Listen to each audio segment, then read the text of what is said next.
Good morning, world! Good morning, Malaysia! Good morning, Sabah! Good morning, the Philippines! Kumusta kayo po ang mga kaibigan ko, mga kababayan ko dyan sa Pilipinas, dito po sa Malaysia, at saka sa ibang-ibang nasyon po. Lahat ng mga Filipinos, good morning to each and every one of you. Salamat pagi to each and every one of you. Welcome sa programa natin po, itong Nick Talk, The Real Talk with Nico. Today is Monday, March 10 na po. And kumusta kayo? I hope everything is running smoothly sa buhay ninyo po. And of course, nandito si Nico Fabian para at least I'm going to give you ang mga latest updates regarding ang mga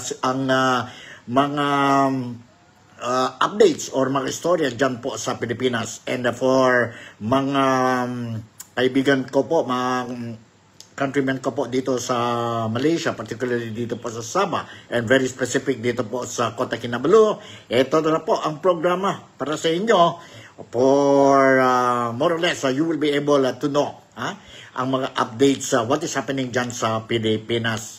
And take care lang po ang mga salud natin, ang health natin po, ang mga senior citizens, yon mga may sakit, and of course, tayong lahat po.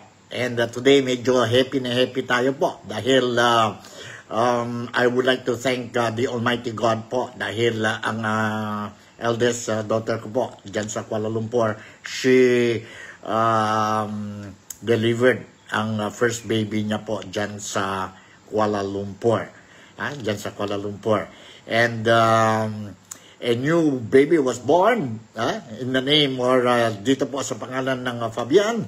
And of course, a new happy and proud mother was also born at 5-something this morning.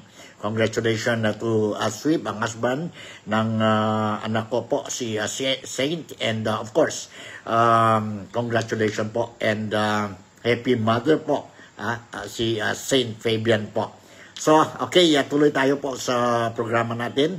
And of course, today we will be touching, as I have promised earlier, last night sa inyo po, sa last vlogging ko po, that I will be touching on itong issue na ICC warrant po. No? A lot of people would like to know what is the updates regarding the alleged or reported arrest warrant or warrant of arrest issued by the International Criminal Court or ICC kay former President Rodrigo Roa Duterte. Ano ba ito po? Is it misinformation? Is this a fake news? Parang nakita ko po talaga na this is kind of news na issue daw ng warrant of arrest kay Duterte ang ICC po, no? This is a baseless and fake news ito po. But saan ba ito galing? Paano ba ito nag-umpisa po ang news na nag-issue na daw po ng arrest warrant or warrant of arrest kay Digong, ang former president ng presidente natin po, which is a very well supported by many Filipinos po dahil po sa kind of leadership that he have shown to all the Filipinos po, to all the Filipinos, not only in the Philippines but also elsewhere. Ang mga Filipinos working abroad po, Filipinos migrated in other countries. And saan ba ito nag-umpisa? Saan ba ito nag-umpisa? Ito po, let's talk about this issue and let's clarify itong issue na ito po for the sake of everybody. For the sake of everybody. And I was made to understand based on the reports by the traditional media at saka ang mga news appearing or posted sa social media platform po, no? Yesterday and the other day. Yesterday and the other day, ito po ang source. Saan nag-umpisa talaga itong controversial or hot issue po, which is a baseless and fake news po. Before giving you this information, so I would like to say good morning. Shoutout muna tayo kay Rex Paclar, who is also watching ang programa natin po for today, Monday, March 10. Good morning to you. Salamat pagi to you, Rex. And hope everything is running smoothly sa iyo po as you start a brand new, exciting week Monday tayo ngayon. And hopefully this week will be a very fruitful week sa iyo, sa misis mo, sa mga anak mo, sa mga Filipinos dito po sa Sabah, as well as ang mga host natin po, ang Malaysia, ang mga Malaysians po. Hope everything will run smoothly and it will be a fruitful week for all of us. Okay. Okay, umpisa na tayo po. I was trying to understand na nakumpisa itong istorya ng arrest warrant or warrant of arrest issued by ICC or International Criminal Court po kay Duterte dahil lang po sa hearsay. Hearsay po. Hearsay. And saan ito galing? Sino nakumpisa itong istorya po? I was made to understand and based on news that we received, no? Umpisa pala ito po, the first person who break the news po, no? Who break the news, itong istorya po, coming from the no other than, sa gobyerno po, sa gobyerno. Biro mo, sa gobyerno pala yun, nakumpisa. Paano nakumpisa po, no? Let's see this thing. It was, kailan yun? Saturday ba yun? It was the Presidential Communications Office or PCO Secretary J. Ruiz who announced this so-called warrant of arrest issued by the International Criminal Court or ICC to Duterte. Yun po ang storya. Yun po ang storya po. Nag-umpisa pala ito kay PCO, Presidential Communication Officer si J. Ruiz po. And according to the report, ito palang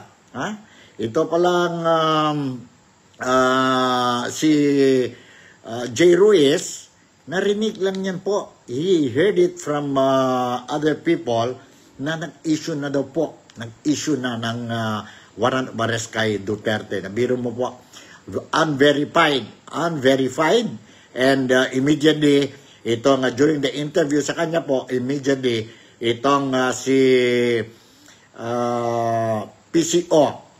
PCO officer, si J. Ruiz, immediately announced sa publiko po na mayroon na nag-issue warrant of arrest kay Duterte. Ganon ba yun? Ganon yun. Unverified ito po. Baseless ito po. So, hindi yun totoo. Hindi yun totoo. Ganon lang ba? Who is doing the fake news now? Is it ang mga Duterte followers? Or sabihin natin supporters? Or ang gobyerno po? Sana lang po si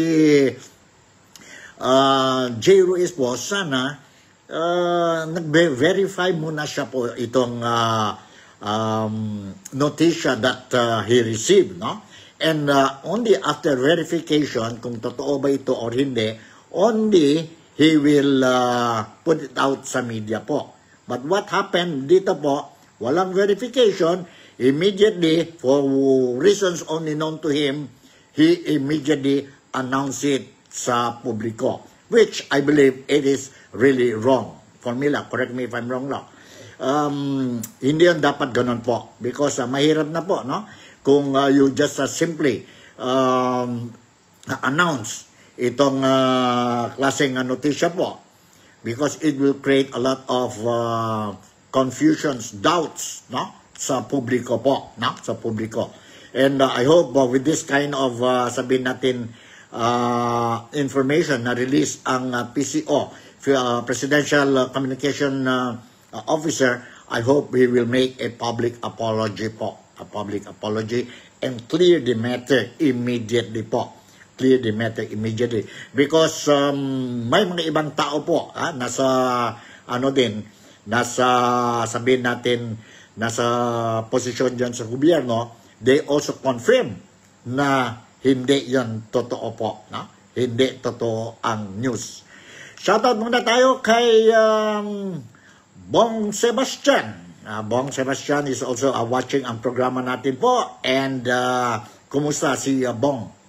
Si Bong dyan sa Maynila. Narinig ba si Bong ang notisya? And do you believe it? Bong, please don't believe. It is a fake news. Misinformation ito po. Misinformation. Ang Palace already confirmed also that walang warrant of arrest from ICC issued to Duterte. To Duterte. The Marcos government is prepared for any eventuality in the case the International Criminal Court or ICC issues an arrest warrant for former President Rodrigo Roa Duterte. Yon po ang statement ng Marcos administration, and it was also announced by no other than ang PCO chief, si J. Ruiz po. But he was the one who earlier mentioned about, narinig niya po na nag-issue na po, and immediately he announced this sa publiko. So, ang topic natin ngayon is about itong warrant of arrest kay Duterte. So, let me share with you some of these video clips that I recorded, and even Duterte during his Thanksgiving rally or gathering dyan po sa Hong Kong. Yesterday, Sunday, March 9 po, no? Na he himself mentioned, confirmed that he heard about this news being spread. Nagiging viral din po sa social media platform at saka sa mga iba-ibang traditional media dyan sa Pilipinas. No? Dyan sa Pilipinas, ang mainstream media po.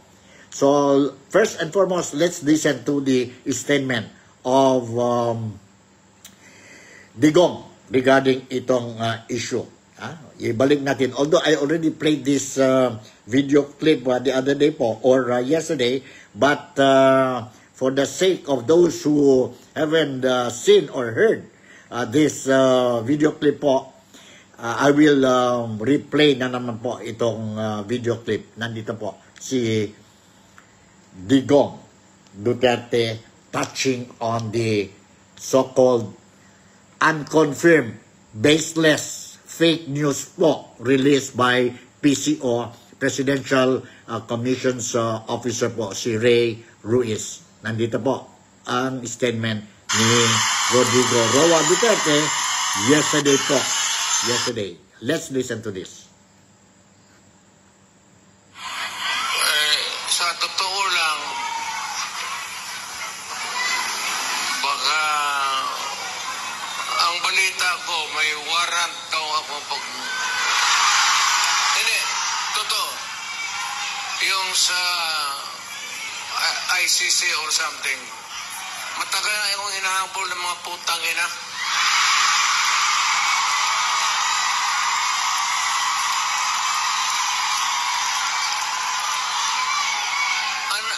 Ano man ang kasalanan ko na ginawa ko man ang lahat sa panahon ko para may konting katahimikan at mapayapa ang buhay ng Pilipino. Ang problema nito, ewan ko kung ang tingin ng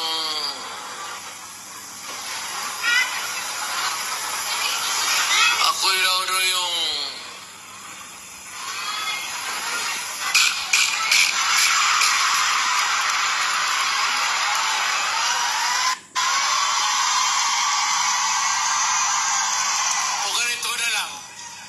ganito na lang.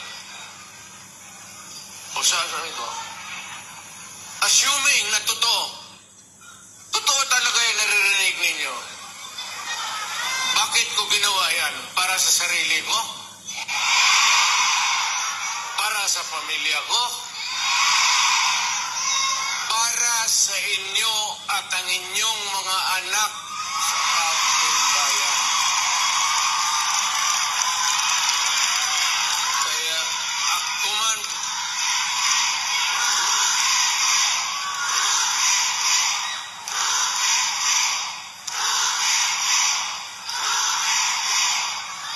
ang hingin ko na lang sa inyo, total kung ganito man talaga ang swerte ko sa buhay, okay lang, tatanggapin ko yan.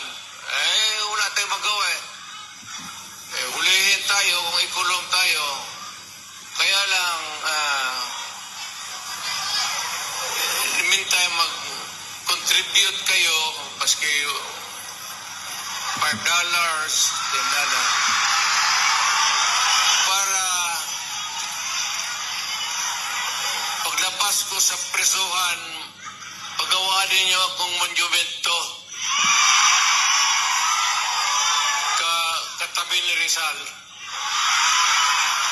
Si Rizal may hawak na libro eh.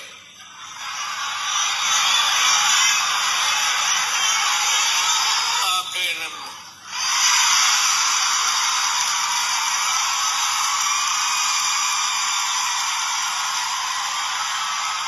Bakit? Tumahimik pa ang bayan natin kung Filipinos, hold up dito, hold up. Wala nang ginawa ngayon eh. Tayo mga ayaw ng gulo, napipilitan tayo to confront evil because nandyan sa harap natin. Sino ba naman gustong pumatay? Putang inang yan.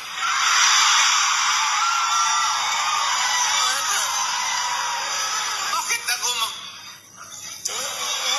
why would I waste my time?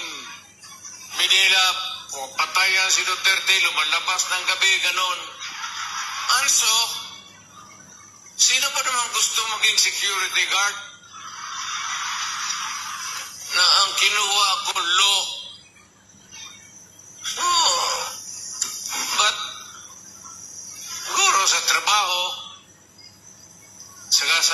alam mo sa gabi, diyan rin lumalabas yung mga masasamang tao. At diyan rin lumalabas yung nakakatakot na magandang babae sa buong bayan.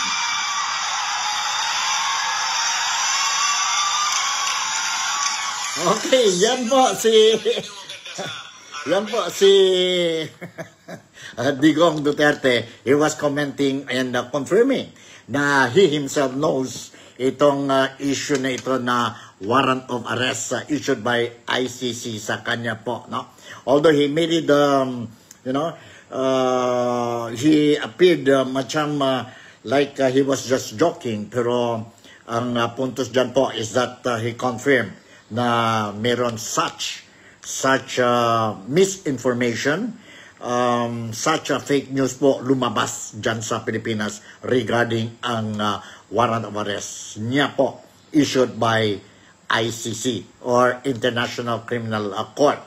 Hindi yun. Once again, I would like to say that is not true. It is not verified.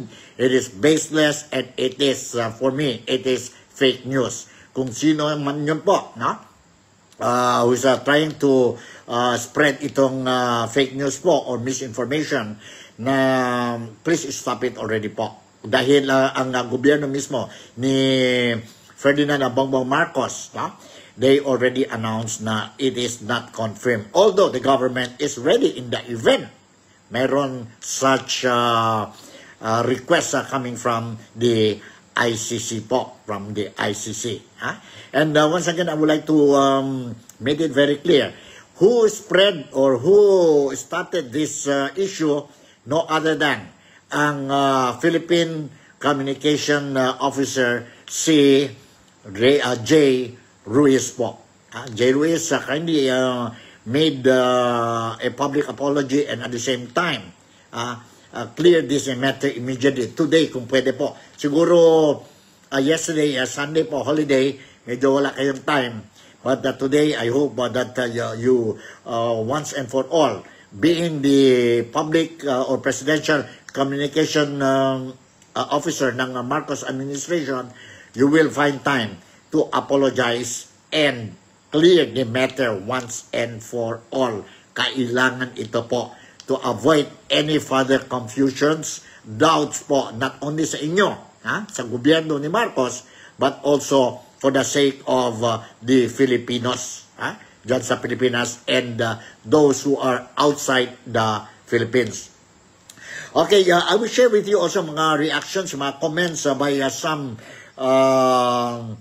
experts, legal experts, former politicians, and supporters also of President Rodrigo Roa Duterte po. And this time around, I will share with you ang interview by Maharlika. Ito ang vlogger si Maharlika po. Vlogger si Maharlika. Interviewed kay, sabihin natin kay Attorney Roque po, dating spokesperson ni former President Rodrigo Roa Duterte. Good morning sa teacher ko po. No? I miss my teacher, and yes, I am referring to greetings po kay Ma'am Elsa Hamre, who's watching my program today. Ma'am, good morning to you in Malay. Humbly, I would say salamat pagi. Salamat pagi, and that is good morning. Good morning to you, good morning to your family, and good morning to all members of your family also, and especially to your brother, si kaibigan ko po sa Ateneo din po, no? Ano ba yung pangalan niya? Si Teddy Hamre. Sayang, maraming Filipinos with fertile minds. Bakit ganito na ang ating bansa? God bless Nico. Yes, ma'am. I really agree with you. Bakit na nagiging ganito po ang bansa natin po? Kaya nga, kailangan natin this time around, since we are moving towards sa midterm election po, let's make sure that we choose the right candidates po, right applicants po sa public service natin, ang position natin, vacant position sa 12 senators po, vacant position yan po. So there are a total of 66 yata, no? Aspirants for the 12 senatorial positions. Let us make sure po that we put the right people dyan sa Senado, and also we put the right people dyan sa mga local positions natin, government positions, elected positions natin po. This is the time for us. Tama na. If we did wrong in choosing the right candidates po or leaders natin po during the previous elections, no? But this time around, let us not make the same mistake po. And I believe the Filipinos, especially the Filipino voters, has matured when it comes to politics po. It is not now easy for aspirants, for candidates to just simply give us empty promises po. Matalino na ang mga voters ngayon po. No? Matalino na.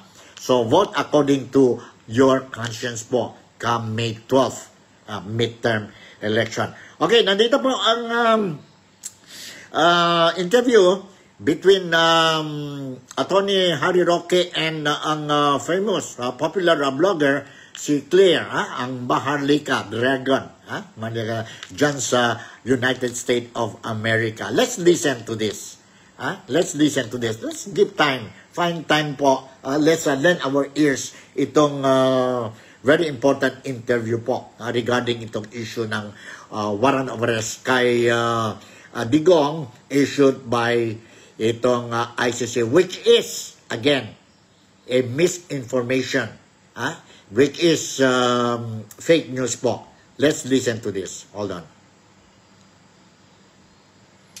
Okay, mag-ano tayo? Full screen tayo. Ma'am, listen to this, ma'am. I hope you don't mind. Good morning to Ma'am Elsa Hamre. Nandito po. Start ako no, bago ka dumating. Yung ating mga kababayan na sinasabi nila may mga nakikita silang mga kapulisan at medyo high alert yung security or mga police sa Davao City. So, ang iba, syempre, nag-worry sila. Baka daw totoo itong chismis ng ICC warrant of arrest ng Bangag administration. Ano ba ang naulinigan mo, Spokes, patungkol dito? Alam mo, tinignan ko ngayon ng Facebook. Abay, ito palang Secretary Jerry Ruiz ng PCO, siya ang nag-anunsyo na narinig daw niya na meron ng warrant of arrest galing sa ICC. Alam mo, ang dami na komento kasama doon si dating NSA, Claire Carlos. Ang sabi niya, ano ba naman itong opisyalis na ito? Bakit siya nag-anunsyo base sa I heard, no? Alam mo, hapon, nagkausap kami ni Tatay Digo kung tumawag, no? At ang sabi niya, totoo kaya itong warrant of arrest na ito? Sabi ko, alam niyo, Mr. President, ang mayor pala, nalayo nga tinatawag ng Mr. President, mayor, ang tingin ko, hindi totoo yan. Dahil si Trump, na-freeze na niya ang mga bank account, pati yung SWIFT account ng ICC. Ano ba yung SWIFT? Yan yung ginagamit kung ikaw ay maglilipat ng pera. Eh, ang pondo naman ng ICC nagagaling sa mga membro, no? Kapag frozen ang SWIFT, hindi na siya pwedeng gamitin. Ibig sabihin, wala nang pondong makakapasok sa ICC. At ito yung dahilan na nung inaasahan nga ng korte na mag-freeze order itong si Trump, nagpasweldo siya ng 3 months advance dahil nga baka mawala ng sweldo yung mga tao sa ICC. Ngayon, talagang frozen na yung kanilang SWIFT account, no? At saka yung mga bank accounts nila, no? Ang problema, kung ang bangko nila ay mayroong branch sa Amerika, considered frozen din yun. Dahil pag hindi, ma-update ang lisensya nila sa Amerika din, no? At syempre, yung SWIFT na ang pinaka-importante dahil ginagamit yan para yung mga kontribusyon ng mga membro makapasok sa ICC, kakasimula lang ng taon. Ibig sabihin, yung mga kontribusyon ng mga ibang bansa, hindi na nakakapasok. So, sabi ko, baka wala po talagang katotohanan yan. Pangalawa, ang ICC, hindi naman sinisikreto kapag meron ng warrant of arrest. Ina-anunsyo yan sa webpage at saka sa media. Ina-announce nila sa buong daigdig. Nung siya nag-issue ng warrant of arrest laban kay Putin, ina-anunsyo yan sa daigdig. Yung siya nag-issue ng warrant of arrest laban kay Netanyahu, ina-announce yan sa buong daigdig. At hindi naman dumadaan yan sa bulong-bulungan. So sabi ko, hindi po totoo yan. Bagamat ang sabi ko nga, tatawagan ko yung mga connection ko, yung mga abogado sa ICC. Dahil may asosasyon kami, no, na ang tawag list council ng ICC, at ipatatanong ko. Kaya lang, syempre, walang trabaho dahil weekend. No? Pero bukas, makakaroon tayo ng konfirmasyon. Kung hindi man, ipapublish mismo sa webpage ng ICC. So sa tingin ko, fake news yung inanunsyo ng PCO Secretary na talagang pinangangalandakan niya na ang kanyang misyon ay nabana ng fake news. Yes! Sabi-sabi, baka daw merong lokal na warrant of arrest para sa incitement to sedition. Dahil ito palang si Torre nagsampa ng kaso parang 2 months ago for incitement to sedition laban kay Presidente Duterte.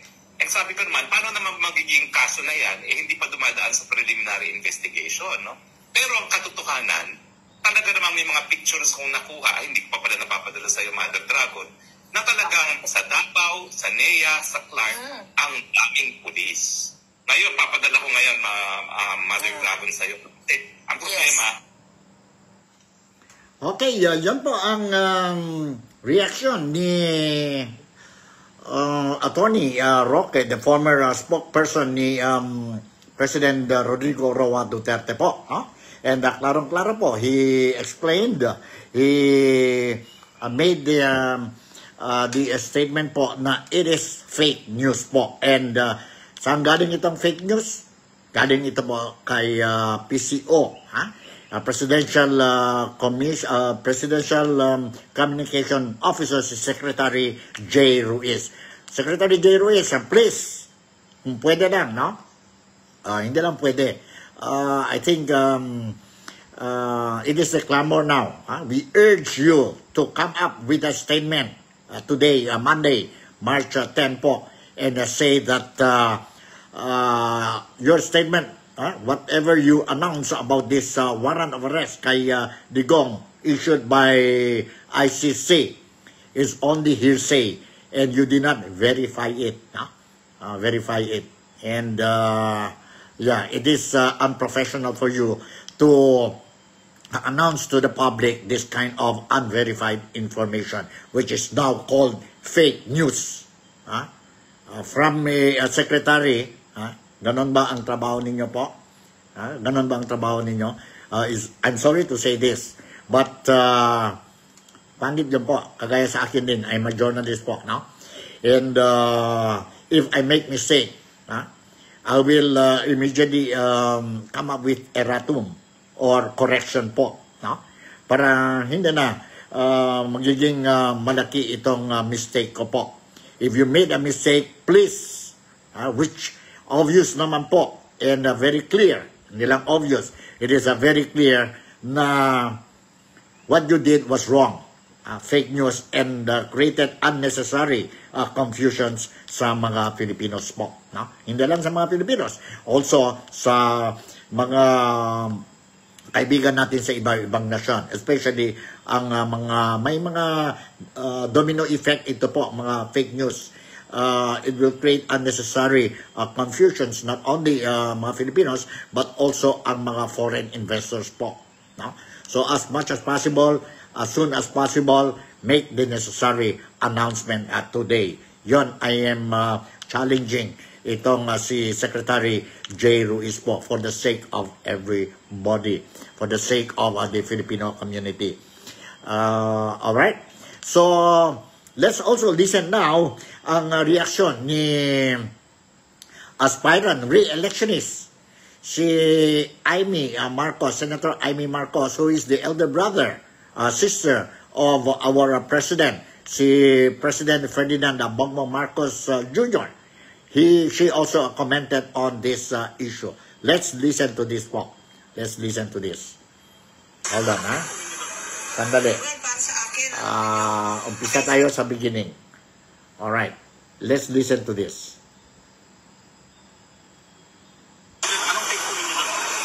Well, para sa akin, alam niyo, nakailang EDSA na sa buhay ko kaya siguro medyo tumatanda na tayo. Ang karanasan natin, ang labis na pamumulitika ay talagang hindi nakakatulong sa bansa.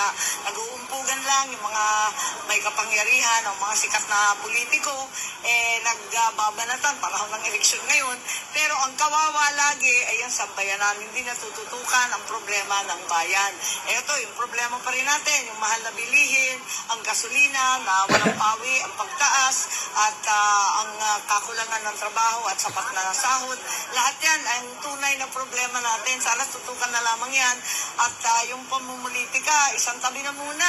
Meron namang eleksyon di bumoto sa eleksyon, pero yung tuloy-tuloy na umpugan ng malalaking tao, tigilan na muna. Kung ambisyoso, malayo pa ang 2028. Lubayan natin.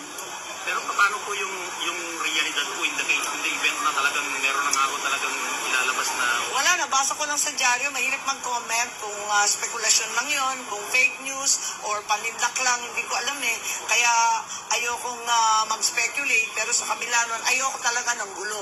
Ayoko ng ICC, ayoko ng impeachment, pero sa kabilang dako, ayoko rin ng destabilization ni Bongbong, yung coup d'etat, yung RevGov, ayoko ng gulo Parang nalipas na yan Hindi na uso yan paulit-ulit na yan, parang siklo na yan sa ating kasaysayan, hindi pa tayo nadadala. Pero po yung huling pag-uusap ninyo with Dutertes, kahit sino po sa kanila? Well, kung minsan nagte-text si Inday Sara at yun nga, namumroblema naman yung tao, kaya hindi ko naman kinugulo. Tapos si Presidente Duterte, nasa Davao naman, nagsalising nga kami, kahapon nandun ako, yung pala nag-Hong Kong. Okay, yan po si aspirant re-electionist to return back to the Senate, si Senator Amy Marcos, touching on this issue po, no? On this issue. And bakit naman si Senator Amy Marcos, it is very clear, it was fake news, no? Sana lang po sinabi niya, fake news ito. And do the necessary corrections ang person concerned who made it public, itong issue, warrant of arrest kay Digong or PRRD, PRRD. So, but anyway, politics, election na po, campaign period na po ng mga senador, and yan, that's what you get po. Kaya po, ang mga voters, mga Filipino voters, lend your ears to them. Be it in the opposition candidates or ang administration candidate po. Let us lend our ears to them, and from there we will be able to judge them, and we will be able to make a very wise decision. And when we vote come May 12, please vote according to your conscience. Remember, think about before shading ang oblong sa ang pangalan ng mga preferred candidates niyo po. Think about yourself, the future of yourself, the future of your family, future of your children, and the generations and generations to come po. That's the best thing that we can do. Don't ever again, sorry lang don't ever again sell our votes. Filipinos are not for sale. Filipinos are smart people. Smart people po. Reminder lang yan po. No? Reminder lang yan po. So, reminder especially dito po, ang mga qualified voters dito sa Malaysia, dito sa Sabah, nang-remind lang si Nico sa inyo na this is the time that we should make a very, very wise decision po when choosing our leaders dyan po sa Pilipinas. Okay, next reaction that I'm going to share with you, itong footage coming from the former spokesperson or PCO secretary under the administration of Bongbong Marcos. Pero nag-resign siya after 3 months yata yun po, no? May problema. Hindi siya, she was not sick. She resigned. Yun, she made it very clear po. And I'm referring to no other than Attorney Trixie Angeles. Let's listen to the statement she made during her program Luminous. Yan po sa blogging niya po. Let's listen and I'll try to give you this full screen tayo po. Listen to her. Sandali ha. Let's listen to her. Nasaan yung announced warrant? Wala. Nasaan yung capability ng ICC? Wala. May red notice ba from the Interpol? Wala rin. Ano ngayon ang nilalabas ng mga statements ng ating gobyerno? Ang sabi nila ay sila daw ay handa dahil may naririnig nga daw sila na may naririnig daw sila na lumabas ang warrant. They are not saying that a warrant has been issued. They are not saying that they have a copy of the warrant. They are not saying that they know for sure a warrant has been issued. O sige, so wala. Because there is no evidence of warrant from the ICC. Uulitin ko, there is no evidence of that. Kahit yung gobyerno natin, ang sinasabi nila is, kung sakaling may warrant, ready kami. Okay? Ano ngayon ang next na lumabas? Supposedly, may mga umiikot rin na balita which as of this moment is still unverified is that there is a local warrant pala issued for several persons who allegedly for the crime of inciting to sedition. O ano ang inciting to sedition? Supposedly several warrants being issued by a court for the arrest of several persons supposedly for inciting to sedition. Okay. Now, what is inciting to sedition? This is one of those limitations on our freedom of speech. Okay.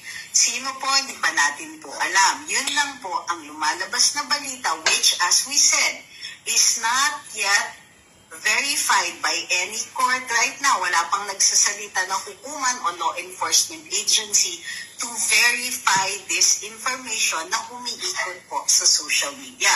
However, if it is true, inciting to sedition is bailable.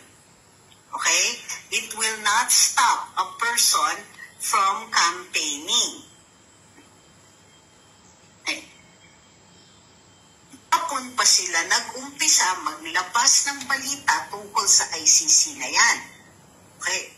If it were true, or if it were not verified, pero people thought it was true, it might cause some persons to advise the former president and the vice president, who are both out of the country, to delay their return. Okay? Ito ang nakikita nating possible purpose kung bakit nagpapalabas ng ganyang klaseng balita. Maaantala ang eleksyon, ang kampanya, maaantala ang pag-uwi, magkakaroon ng pangamba on the part of people surrounding the former president. And so on, di ba?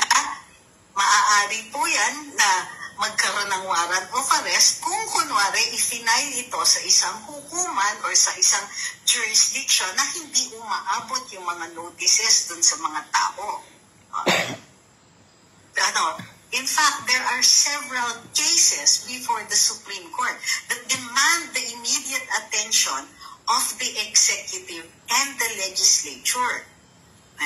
Ano yun? Of course, ang first and foremost dyan ay yung 2025 budget with the BICAM, with the blanks in the BICAM report. The other, PhilHealth, also about the budget, pero the budget 2024 na kini-question nila yung singit, yung tawag ng petitioner, yung rider that allows the GOCCs to diminish their reserve funds and allow those that they removed from their reserve funds to be put in the unprogrammed appropriations which had never existed before in the 2024, and it is now and became part of the 2024 budget. So, yung tinatawag natin na false flag operation or this entire operation, first to scare people and even certain personalities into thinking na baka arestuhin ng ICC si FPRD, clearly has no basis. Okay? Sa totoo lang, walang basihan kasi kahit gobyerno ng Pilipinas, which has interests against us, is saying that just in case, ibig sabihin, as far as they know, walang warrant, they have no notice of any warrant, may naririnig din sila. And that is not very good evidence right now. Okay, yan po si former PCO, Secretary Attorney Trixie Angeles. Ang statement niya po regarding itong comment niya which he made or explanation she did during her program ang Luminous dyan po sa social media. So ganito yan po, mga fake news po, ingat lang tayo. Let's be very careful when monitoring itong mga news dyan po sa not only sa sabihin natin social media platform but also in the traditional or mainstream media po. Medyo I have some comments regarding itong mainstream media.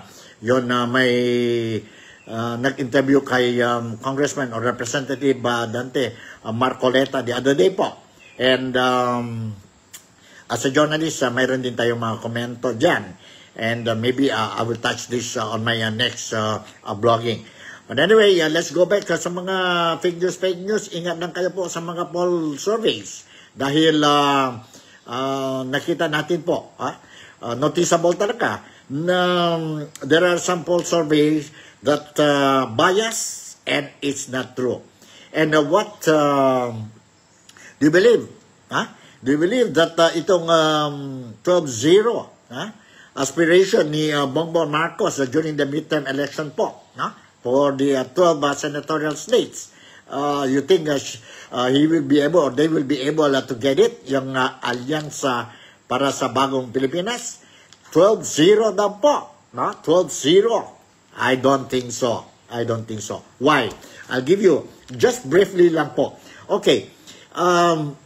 Sa ngayon, based on sabihin natin itong mga surveys and mga reported news regarding the campaign ng mga senador.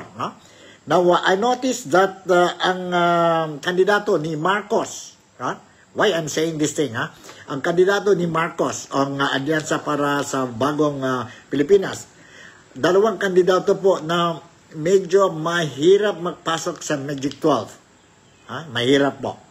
Unless something happens. Unless something happens. And I'm referring to outgoing Senator si Francis Tolentino or si Tol. Sabi nila Tol.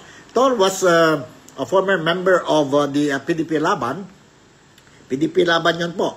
And he won in the 2019 midterm election as a senator po dahil it was Digong who pushed him po, campaign very hard for him po, no? Si Francis Tolentino.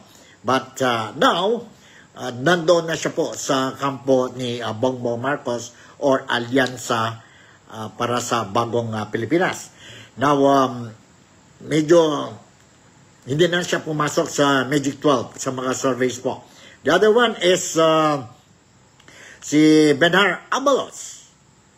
Medyo mahirap talaga yun po magpasok. He's out from the Magic 12. Malayo po. So itong 12-0 po, I don't think so it will materialize. They will be able to achieve. Remember po, itong si Tolentino, si Abalos, at saka si Pacquiao. Saka si Pacquiao po are under the banner of the Federal Party of the Philippines. Tatlo yon sila po. And so far, nakikita natin po, so far is only Manny Pacquiao na pasok. Sa mga survey, pasok din po sa Magic 12. Ito si Tolentino at saka si Abalos, mahirap. Mahirap po, hindi consistent. Maski si Pacquiao, hindi consistent po sa mga survey. Now, mayroon tayong grupo ni Marcos, ang mga kandidato under the banner of Lakas CMD. Lakas CMD. Lakas CMD. Now, sino-sino yun po? Si Bong Revilla, si Ebi Binay, at saka si Erwin Tulfo po. Pasok po si Bong Revilla sa Magic 12 sa mga surveys at saka si Erwin Tulfo po. Depende anong klaseng survey. Pasok sila, consistent sila dyan. But ito si Ebi Binay, the mayor of Makati, hindi consistent po. Hindi consistent. So, mahirap din ang sitwasyon ngayon ni Ebi Binay, Mayor Ebi Binay. Okay, let's go to the Nationalist Party or NP. Mayroon silang kandidato, si Amy Marcos, Senator Amy Marcos, si Camille Villar, and si Pia Cayetano. Consistent na po sa Magic 12 si Pia Cayetano, Senator Pia Cayetano. Itong si Amy at saka si Villar, ganon po. Mahirap po, no? Mahirap sa mga survey. Sa mga survey po. Although survey lang ito, no? Survey lang ito. But I am just basing itong sa mga survey that we saw, we heard, we read ang mga resulta po for the past few months. Now, let's go to the National People's Coalition. National People's Coalition. Mayroon tayo po si former Senator Tito Soto. Nandyan po. At saka ang former Senator Ping Lacson and si Lito Lapid. Outgoing Senator Lito Lapid. Now, dalawa lang po. Si Tito Soto at saka si Ping Lacson consistent po dyan sa Magic 12. Ito si Lito Lapid po, Senator Lito Lapid, outgoing Senator Lito Lapid, medyo mahirap. Mahirap po. So, yun advocacy nila or calling for 12-0 po, I don't think so po they can achieve that. Sana po, mali ako po, no? Sorry lang sa mga followers ni Bongbong Marcos. Sorry lang po. And yes, we also look at the other side, ang grupo ni Duterte po. Based on the campaign sorties, mga forums, no? They conducted po, ang dami po mga tao who goes and attend and listen to the advocacies of the candidates.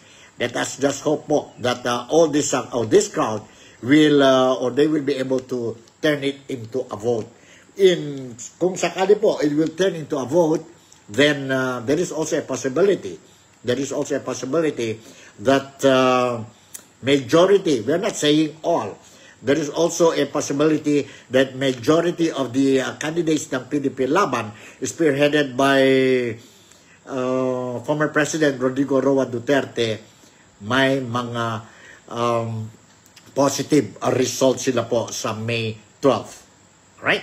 So, yan po ang sitwasyon sa political scenario dyan sa Pilipinas. Before I will end or conclude itong program ko po for the March 10, Monday ngayon po. Now, medyo malungkot ako po when I heard itong news na mayroon na naman po tanim bala dyan po sa Ninoy International Airport. It was reported po, no? It was reported. Ano ba ito? Ano na ba nangyari sa bayan natin po? Kagaya sabi ni Ma'am Elsa Hamre sa comments niya po dito sa programa po a few minutes ago, sabi niya, sayang, maraming Filipinos with fertile minds, bakit nakakaganito na ang ating bansa? Totoo yan, ma'am. Totoo yan, ma'am. I agree with you. I agree with you. Now, let's listen to this. Let's listen to this report po regarding itong tanim bala. You hold on, Hold on. Andito po. Let's listen to this.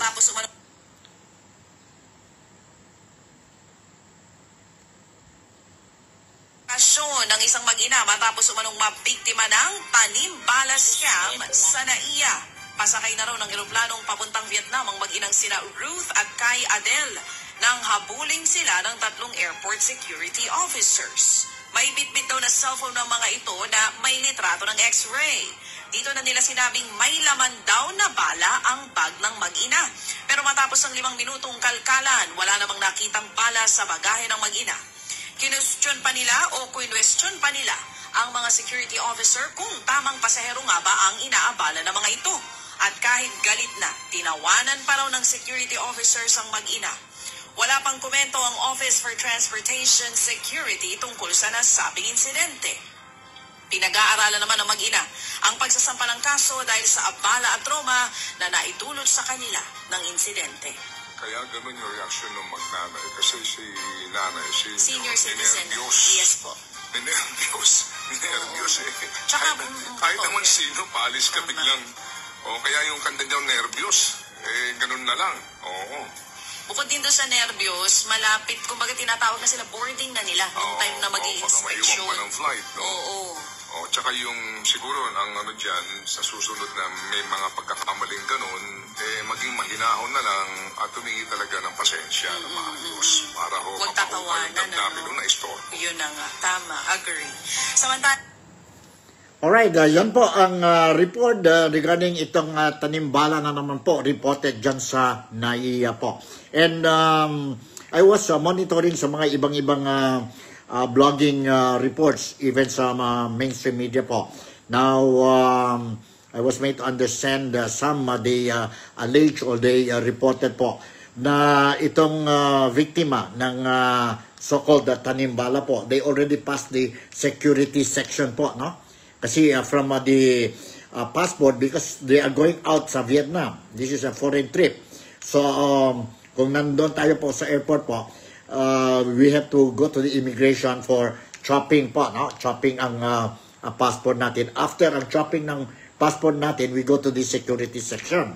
And dyan na po, all ang mga bagahe natin po will be scanned. Mga hand carry po will be scanned. Kung may luggage tayo po, doon yun sa checking counter that they will bring it sa eroplano po. Now, itong mother and daughter, they already passed ang security section. And when they were already out, dumating itong 3 security airport po, no? A personnel, mga babae ito po. And they asked permission to check ang handbag ng nanay, itong senior citizen po, and claiming that they want to check kasi they notice sa screening machine po na may bala daw po. Earlier, they were saying nandun sa luggage po, hindi sa handbag. And then they changed ang story na nasa handbag na po. Nasa handbag na po. And according to some reports, na mayroon dyan po envelope, may pera po, no? So siguro nakita nila po na may pera ito and senior citizen ito. Speculation na ito po, Speculation ito. May pera ito and thinking that this is senior citizen po. So siguro, we don't know. Yun po ang modus operandi nila po, no? But unfortunately, ang biktima, they did not submit themselves itong technique or tactic ng hindi naman tayo sabihin na guilty na sila, no? But yun na po, no? They started, they on ang ano nila, ang cellphone video nila po. And in fact, meron pa yun na babae doon sa video na ang female security were saying that you're not supposed to take a video. Hindi yun po. Dapat lang yan po, no? Dapat lang yan po. Para may ebidensya po. May ebidensya. So, ganun lang po. Kung sakali mayroon tayong mga pera o sa envelope, sa bag natin po, no? And, yeah. Yun nangyari po. So, ingat lang tayo po. Ingat lang talaga tayo po. Hopefully, na this will be another fake news na lang sana po ito, no? What happened dyan sa Ninoy International Airport the other day. Kasi tapos na po. Remember, during the time of Duterte, when he was the president, mayroon itong tanimbala problema dyan sa airport. Galit na galit si Digong. Sabi niya, kung mangyari ito ulit sa mga pasahero, he was advising ang mga pasahero, mga biktima, to make a noise, para ma-attract ang attention ng mga publiko dyan sa other passengers dyan po sa airport. At the same time, sabi ni Duterte during the time na ipakain niya yung bala ng sa mga personal involved sa tanimbala po. Grabe yan po. And it immediately stop. It immediately stop. So, ganun lang yan po. Ingat lang tayo po. And kawawa naman itong victima, senior citizen po. He was really traumatized. And malapit na po, nag-miss siya ang flight to Vietnam. So, siguro hanggang dito na lang po ang programa natin. Shoutout muna tayo kay Ruben Castillo, is also watching my program, itong Nick Talk, The Real Talk with Nico, on a Monday morning po, March 10.